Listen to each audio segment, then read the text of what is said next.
I was booked on the wrong flight at the wrong airport in Russia and had to navigate my way across Russia on my own. Rugby League is for everyone. If we can do it, why can't other sports and other recreation and all of that be doing similar? People are actually starting to know who these athletes are and respect the women's game. This week's guest joins us from New Zealand. Hireme Smiler is a multi-code rugby legend and one of the greatest female players in history. Now she's turning her hand to another sport. I probably didn't beat him in boxing because I only just did my first boxing match like a month ago. This is Impact. Welcome to the official Rugby League World Cup podcast.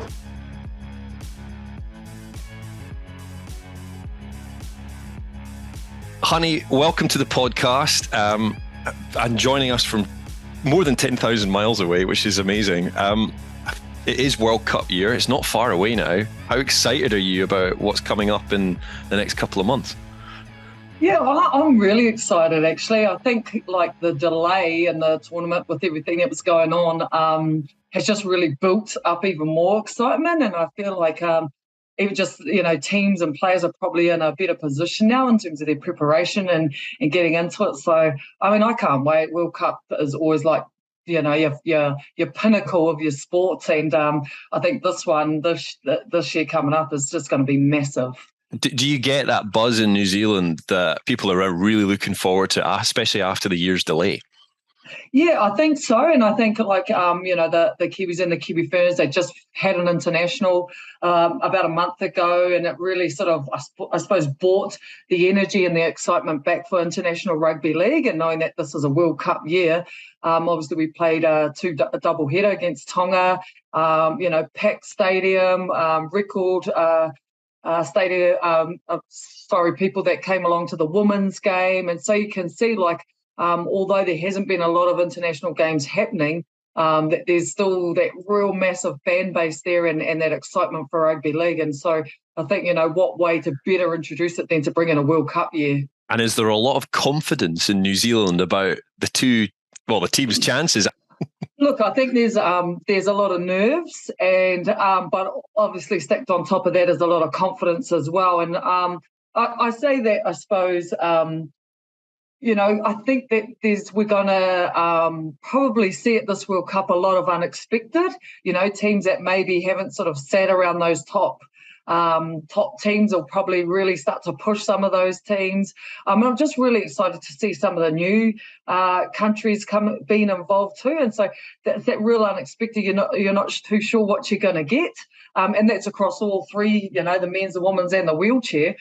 So I think, across the board, I think most countries are probably, just have that real anticipation and what's really going to happen at this. And in terms of preparing for it, I think most teams are just focusing on themselves and what they can do and not really buying into too much what the other countries are doing because we don't know what everyone's doing. So I think that adds that real excitement to the tournament. Yeah, we cannot wait for it all to kick off. And obviously October the 15th, the first game, England playing against Samoa, and then snowballs from there with another 60 games. You mentioned that the men's, the women's and the wheelchair competitions taking place at the same time on an equal platform. In terms of your experience coming through as a player, playing in 4 World Cups, to see how far the tournament has progressed to get to this point where you've got that inclusivity across the 3 competitions, how impressed are you about what's happened in the sport over the last 20 years? Oh, look, I'm massively impressed, and I think Rugby League's just done such a good job of, I suppose, just setting the new standard in terms of that equality, having the men's and women's together, but also the wheelchair. I think that's so important. It sets the standard in terms of other sports will be watching how this goes and thinking, we need to get on this level as well. And it really sends a message out to the world, sport is for everyone, rugby league is for everyone. If we can do it, why can't other sports and other recreation and all of that be doing similar? I think that we're really setting a precedent here. And it really, I think, for the woman, for the wheelchair, and the men, it gives you that real real impact that you belong in the rugby community, right? It's a sense of belonging, and I think it's just amazing what the Rugby League World Cup 2021 team have done right from the outgo. They've set their vision and they've just followed through with it. And I just love what's going to play out in the coming months.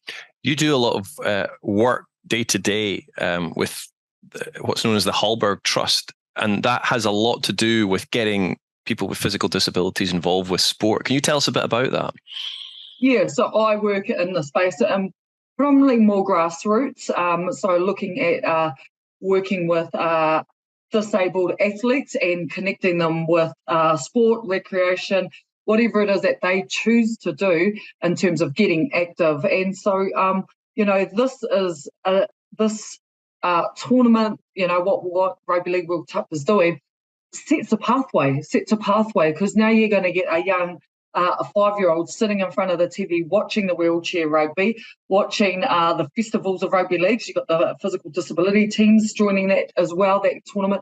They're going to be watching that and thinking, I can go to a Rugby League World Cup now. I can play rugby league. And that's what it is. It's all about that, what you can see, you can be, right? And that's I suppose, the precedent that this tournament and these athletes that are going out there in October, November, and that's the precedent that they're going to set, and it's inspiring. I think for the athletes that I work alongside, they're really inspired by seeing, where sport, recreation, and the likes can take them, and it just gives them something to work towards, and I think it's amazing. Yeah, the wheelchair tournament, I guess, in particular, must really resonate with you. Has it been ever something that you've tried, wheelchair rugby league, and what do you make of the growth and the athletes involved in that sport? I mean, it's an incredible thing to watch, isn't it? Oh, absolutely. Athletes, first and foremost. They are athletes in the chairs, and I was so impressed. I actually came over during the Rugby League World Cup draw, and got to go along to a couple of games in the wheelchair space, and I was so impressed at the skill level, at the athleticism, the speed of the game, but also often when you see sort of para sports or disabled sports, sometimes it doesn't quite look like what we would deem the mainstream sport. But what I saw that when I come along to those games, I was so impressed with the skill level. It made me really want to jump on. I was injured at the time. I think I'd just had shoulder surgery, so I couldn't jump in the chair and give it a go. But Jodie Cunningham, I went along with her, and she gave it a go, and she was absolutely exhausted afterwards. But I was super impressed, and so I can't wait for teams all around the world, to qualify to enter into this wheelchair rugby league. Yeah, it's going to be fabulous and a real highlight of the tournament. Let me take you back, if I can, to the point where you realised that you wanted to do this for a living. You were fortunate enough to have brothers who played the sport. Without them, would you maybe have never gone down that road? Possibly. They're actually my younger brothers. Oh, right. So I had to sort of, I suppose, really convince my dad more than anybody that I could play, the sport, because, it was that real old school mindset of, rugby league's for boys, not for girls, and the likes back here. So, I kicked off fairly early, sort of 5-6 years old, and just never looked back. I think I fell in love with it just so early on, and I never lost that love. I mean, I probably, towards my last few years, and I was I think 39 when I retired, I still loved the sport, but I didn't have the fire to be involved as an athlete necessarily out on the field. I kind of lost that, and that kind of comes with your body not really following what your head and your heart wants to do. But I mean, my passion and love for the game never dies down. I mean, whether I'm watching it on TV or at the side of the field or watching a 5-year-old, game down the road, it doesn't matter for me. I still absolutely am in love with rugby league. And that's just, I think, a lifelong connection that I'll have with the game. Do you miss it? Do you wish you were still playing? Yeah, I do miss it, actually. After watching the Kiwi Ferns and the Tongas, I was in the commentary box actually commentating that game, and just watching the girls run out of the tunnel and do the anthem and then do the haka. all of those things, like, oh, I really want to be out there. But then as soon as I started to see like the big hits and stuff, I was like, oh, nah, I'm good behind the microphone. So, yeah. There's only so much the body can take, isn't there? You played in the 2003 tournament, which is when in the grand scheme of the development of women's rugby league is a long time ago. Can you remember elements of what that was like back then? And I guess the advancements since. Yeah, I mean, I look back at some of the old footage. That was my first Rugby League World Cup, and I'd only debuted for the Kiwi Ferns the year before. So I really wasn't, understand how big the Rugby League World Cup was until, the following year. And then I made the World Cup team. And I just remember like the style in which we played, like I think the physicality was definitely still there and the brutality. But it's just like some of the skill level and that you see back then. Like, I look at, I think the final where we played that game, and I got what I would deem now a fairly easy try, like this pretty decent 90-metre runaway. And I think, oh, man, I just brushed through these tackles and ran off and got this try. And then when I look at the athleticism that goes into the game now and how much it has progressed in terms of the skill level, the physicality, the speed of the game, and just the game understanding of the athletes that are playing it now, it's just taken off. And so, I sit back and I watch, say, like my 2003 game to, I suppose, my 2019 game, my last international game, and I just think far out, the game's come so long. And I feel like really privileged to have been a part of, I suppose, that progress and that journey throughout those however many years it was. Yeah. Was it quite, in those days, was it quite difficult in some regards for the wider public to look at the team, even though they were world champions in 2003 and 2008, and think, actually, this is a team that we should be taking seriously and that we should, celebrate? Because I guess it wasn't a professional sport then for you and your teammates. Yeah, I think a lot of it just came down to exposure, because I think when people saw us play, they were impressed, super impressed, and like, wow, this is, we need to get behind these ladies. This is a quality rugby league. The athletes, and every player that I played alongside had amazing stories behind them. Lots of them were mums and, had come through adversity to make those teams and the like. So, the quality was there. It was just that we weren't seen enough. So the exposure wasn't there. So, throughout the years, obviously, it's gotten a lot more exposure. And now people are actually starting to know who these athletes are and respect the women's game, and the fact that actually we're seen as athletes, and we're seen as athletes and players first and foremost, not women, I suppose, trying to play rugby league. They actually watch and think, wow, this is impressive. So I think that's been a massive turning point, and just the way the game has progressed, like we're really starting to build a fan base for the women's game. The more exposure that we can get, I think, we're starting to turn a lot of heads now. And then that's when, all the sponsorships and the likes are really coming on board and backing these athletes and backing the women's game. Yeah, we were speaking recently to Claire Balding, who's the president of the RFL here in the United Kingdom, and she believes that the sport will become fully professional, women's rugby league, pretty soon. Do you concur with that? And is there a feeling in New Zealand and Australia that it's only a matter of time? Yeah, well, if you like down here, obviously in the Southern Hemisphere, we've got the NRLW happening at the moment in Australia, and that's just taking off, really. I mean, it initially started with 4 teams. It's up to 6 now this year. It's gone to 8, and it's just going to continue to grow. And those women are all on professional contracts being paid, and you can see what it's actually doing to the quality of the players and the games down here. And so when you look at the athletes across that competition, and they're recruiting in international players as well. So again, it's creating that pathway for here in New Zealand. Like the women sort of they come out of maybe the school system, they go into club. They've got sort of our provincial competition, and then we have a lot of players that are going over and playing the NRLW, and it is a big step up. But I suppose the development that they get out of that, the skills and the opportunity that grows from that, they then get into international, which is obviously a pinnacle. Even having other forms of the game too, like the nines competition is super popular down here as well. And it's a good way to get that sort of younger age group or newer players into the game. So I think just having those variety of options so that the woman can choose, what it is, whether they want to play at the pinnacle level and really push themselves or whether they just want to play socially. I think we have to have opportunities across the board so that everyone can, feel that love for the game that I feel and have that real sense of belonging. You mentioned the word opportunities, and you mentioned also exposure. Do you still feel that there are challenges ahead for the exposure and the opportunities?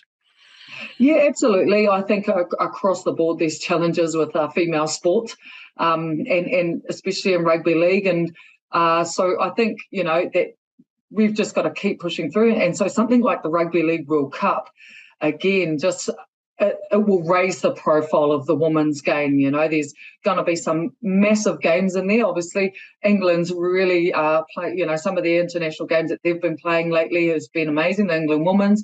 Australia is always, always sort of raising the bar across all those international teams. You've got the likes of Canada coming through, Papua New Guinea, the Cook Islands. I know that they're going to be, they've got a couple of real secret weapons coming into the women's comp this year. So I'd say really be careful of them because they could be the upset team.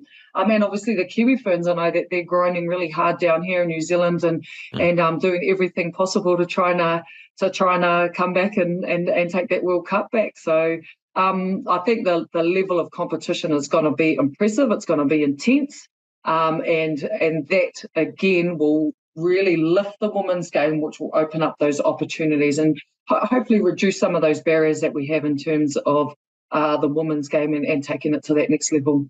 When you were at your peak, 2013, 2014, you played obviously in the tournament in 2013, and then you went off and played rugby sevens for New Zealand. How did you do that? Can you just explain how you were able to just flick from one code to the next?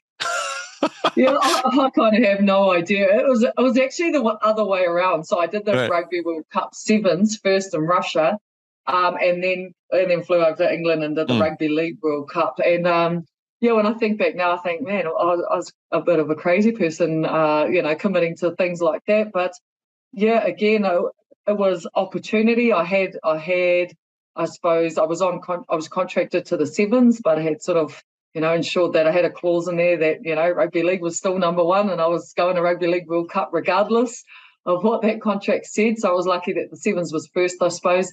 I actually got lost in Russia trying to get from one World Cup to the next. So that was probably one of the scariest moments in my life because I was booked on the wrong flight at the wrong airport in Russia and had to navigate my way across Russia on my own, lugging my bags to try and meet my team in Leeds. Wow. My rugby league team in Leeds. So I think, it only... The glamour of international sport, eh? yeah. But you know what? It just shows you like what women will do for the game, and I was like, I didn't care. I was lost in Russia and had to travel half the countryside to get myself to the Rugby League World Cup. I was going to be there. I was going to be there for my team because I loved the game and I loved my team and I wanted to be there. I didn't want to let them down. So, my sevens management were doing everything to get me on the plane and get me back to New Zealand. Said, look, you can get to New Zealand, come back. But I was like, no way, I'm going to league. So, I think it just really it's a good example of, I suppose the passion and the determination and the courage that female athletes have to play their sport, regardless of everything else that goes on and around the background, and probably the downside of sport. But regardless, we're still going to keep showing up. And you played the 15s Rugby Union World Cup the following year as well. How is there a way that we've talked to a lot of cross-code internationalists over the years, but from your perspective, how did it change for you in terms of how you played the game, if at all? And did it deepen your love for rugby league? I definitely think yes, it did. It definitely deepened my love for rugby league because that's where I felt that my game was a lot more natural. I didn't have to think about what I was doing. I think, I suppose, jumping from the different codes, from the sevens game to the 15s to the rugby league, was I had to, I suppose, be a lot more open and really develop a range of different skill sets to accommodate that code at the time. So I think learning to be adaptable, and I think I probably early in my career, I wasn't the most coachable person because I sort of knew what I was good at and I was just going to do that and keep running in tries and don't worry about anything else, like I didn't really want to focus on my weaknesses. But when you're playing, cross code like that, your weaknesses are absolutely exposed. So then it sort of shifted my mindset to like, okay, look, these are my weaknesses, and even just things like tackling and body height. There's a big difference between the tackle technique in rugby league as there is in sevens, and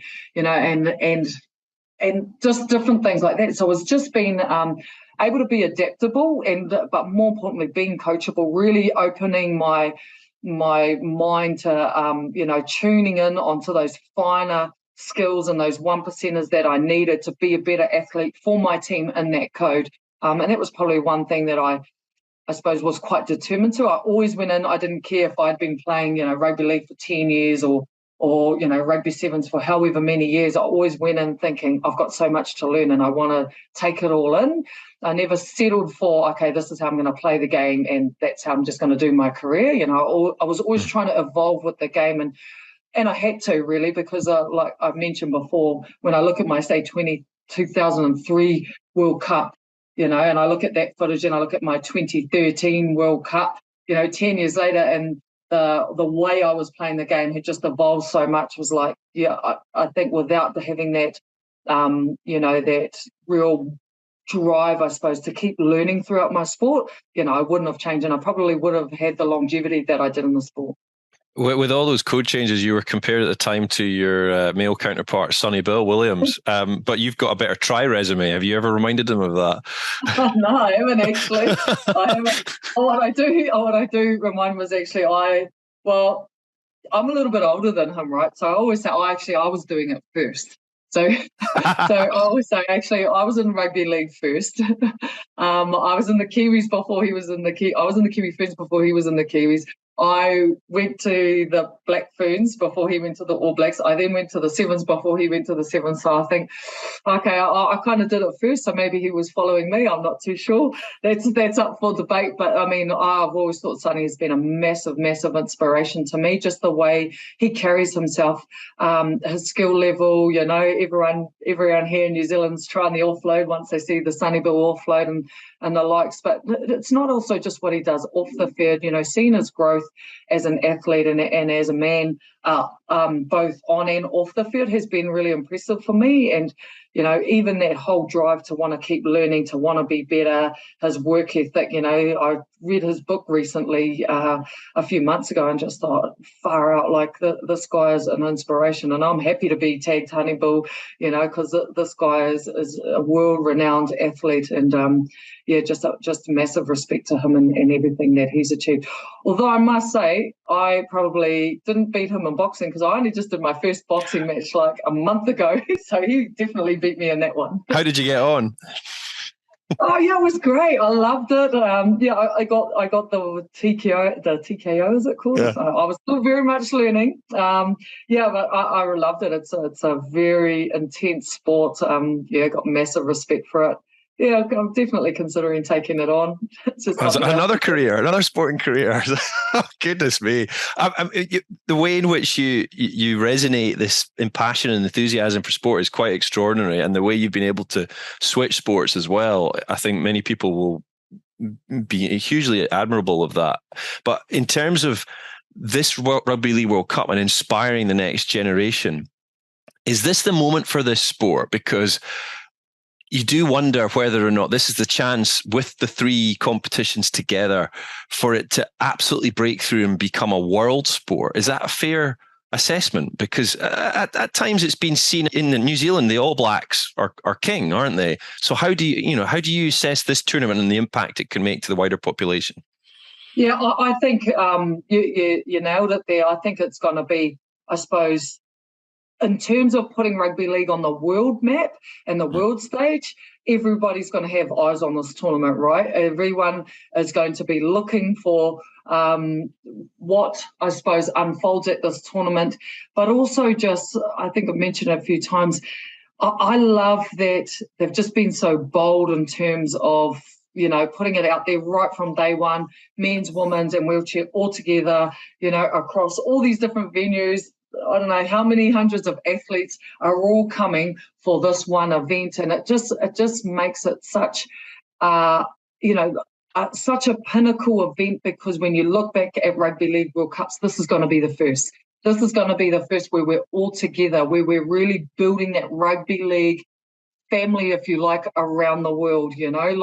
We have never had this opportunity before to really to play alongside the men's, the wheelchairs, and the relationships, I suppose, and the connections that are going to be made from this will trickle around the world, and this will put rugby league on the map. You don't see any other sport doing this, right? Unless you go to Olympics, but it's hundreds of other different sports, right?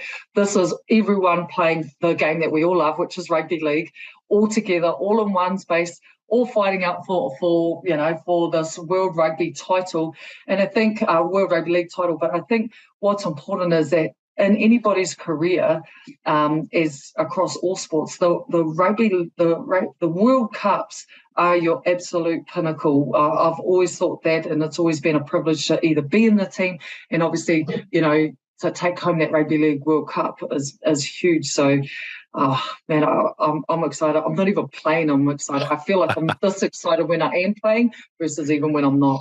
I'm sure the women's team will miss your influence. A quick word about the men's team. They're ranked number 1 in the world. Are they the favourites? And is there a bit of pressure on them?